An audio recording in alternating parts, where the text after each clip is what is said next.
आज आपण नाचणीची थालीपीठ करणार आहे, तर चला त्याची रेसिपी बघूया. नाचणीचे थालीपीठ करून दाखवणार आहे. नाचणीच्या थालीपीठासाठी आपल्याला काय काय साहित्य लागणार आहे बघा. एक मोठ्या वाटीने 1 वाटी मी नाचणीचं पीठ घेतलेलं आहे, थोडंसं बेसन पीठ घेतलेलं आहे आणि थोडंसं गव्हाचं पीठ घेतलेलं आहे. गव्हाचं पीठ का घ्यायचं, कारण नाचणी ही चिकट नसते, अजिबात वसवशीत असते पीठ, त्यामुळे चिकट पीठ येण्यासाठी मी गव्हाचं पीठ घेतलेलं आहे. आणि यामध्ये तुम्ही ज्वारीचं पीठ पण अजून घालू शकतायसा, तुम्हाला कोणते कोणते पीठ घालायचं ते घालू शकतायसा, त्यामुळे नाचणी थालीपीठ एकदम टेस्टी लागते. आता त्यासाठी आपल्याला काय काय साहित्य लागणार आहे बघा. प्रथम मी धनेपूड घेतलेला आहे, एक लसणाचा गड्डा घेतलेला आहे, तीळ घेतलेला आहे, कोथिंबीर घेतलेला आहे, एक मोठ्या आकाराचा कांदा घेतलेला आहे, थोडंसं मी लहान गाजर घेतलेले आहेत बघा, 2 छोटे छोटे. आणि आपल्याला जिरं पण यामध्ये घालायचं आहे, मिक्सरला बारीक करून जिरं घालायचं आहे आणि मिरच्या घेतलेल्या आहेत. आता आपल्याला चवीनुसार मीठ पण यामध्ये घालायचं आहे आपल्याला. आता आपण हे सगळं एकत्र करून घेऊया.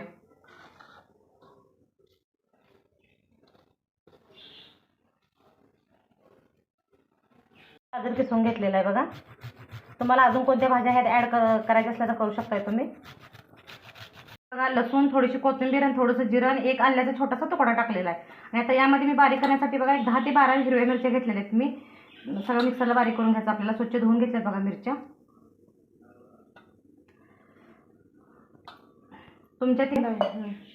तुमच्या चवीनुसार तुम्ही मिरच्या वापरा. बघा, आता हे अशा प्रकारे मी बारीक करून घेतलेलं आहे. हिरवी मिरची, आलं, लसूण आणि कोथिंबीर आणि थोडंसं जिरं टाकलेलं आहे. आता हे आपल्याला एकत्र मिक्स करून घ्यायचं आहे बघा. मी तीळ पण, पांढरे तीळ पण टाकत आहे बघा यामध्ये. तिळाने एकदम टेस्ट येते. हा आपण किसून घेतलेला गाजर टाकायचा आहे आपल्याला यामध्ये. हे मुलांच्या टिफिनसाठी एकदम झटपट रेसिपी आहे बघा, एकदम पौष्टिक आहे, वेट लॉससाठी पण एकदम चांगलं आहे हे. कांदा पण घालताय बघा. आता वरून थोडीशी आपल्याला चवीसाठी कोथिंबीर बारीक चिरून घालायची आहे. मी थोडंसं यामध्ये जिरं पावडर घालताय बघा.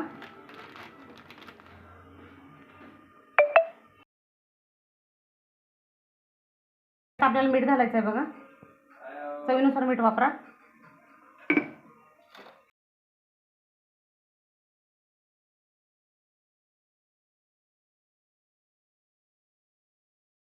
त्यात लागेल तसं पाणी घालून पीठ व्यवस्थित घट्ट मळून घ्यायचं आहे बघा.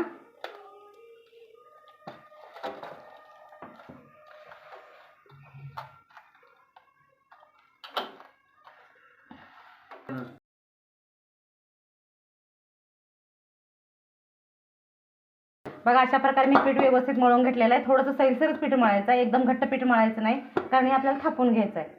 आता याला थोडंसं आपल्याला तेल लावून ठेवायचं आहे बघा. एक 5 मिनटं ठेवायचं झाकून.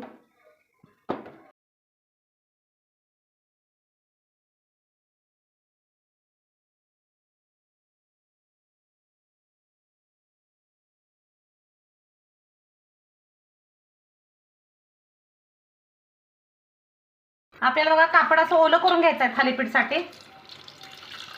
ओलं असल्यामुळे कसं जास्त पळपुटला चिकटत नाही.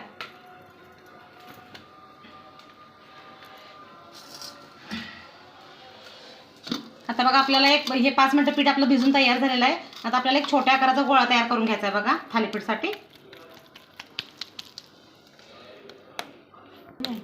जितकं पातळ होईल तितकं आपल्याला थापून घ्यायचं आहे बघा थालीपीठ व्यवस्थित. थोडंसं हाताला असं पाणी लावून घ्यायचं आहे. आधी आपल्याला बोटांना असं थापून घ्यायचं आहे बघा व्यवस्थित.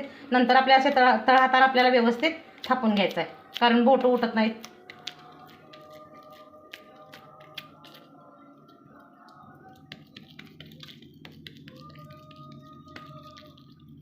बघा, असे होलं पाडून घ्यायचे. ते यामध्ये आपल्याला तेल सोडता येते आणि तेल व्यवस्थित खाली जाते.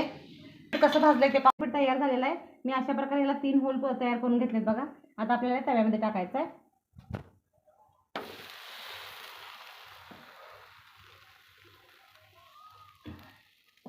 आता आपल्याला तेल लावून घ्यायचं आहे बघा. आपले 5 मिनिटं झाले बघा. आता बघा आपलं थालीपीठ कसं तयार झालं आहे ते. एक 5 मिनिटं मी झाकून ठेवलेलं आहे बघा.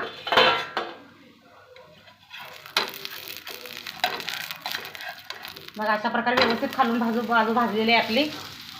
थोडंसं तेल लावून घ्यायचं आहे आणि तुम्ही याला तूप पण लावू शकताय सा.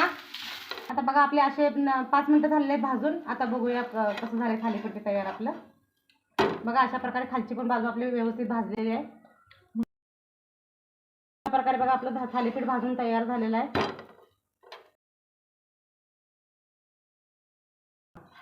सकाळच्या नाश्त्यासाठी आपल्याला झटपट रेसिपी आहे ही आणि एकदम पौष्टिक आहे.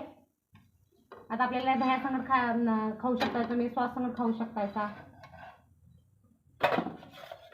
तर अशा प्रकारे आपले थालीपीठ तयार झाले आहे.